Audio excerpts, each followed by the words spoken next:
Hello, today we're making tamale. Making tamale actually from scratch.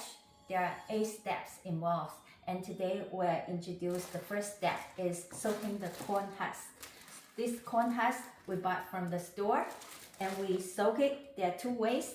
First way is that you put the corn husk in the water and put in room temperature overnight. It's like this. And after overnight, and then the next day, when we are ready to make the tamale, we just put this here, drain it.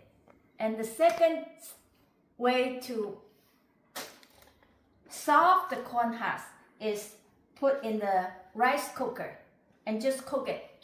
Cook it 1 hour and you have a very quick corn husk to use if you are in a hurry. See, like this, I cook it just not long ago, and then I put it here, drain it, and we can use immediately. So today, just share with you the first step, soaking the corn husk. And for the next step, we'll see you soon. Bye.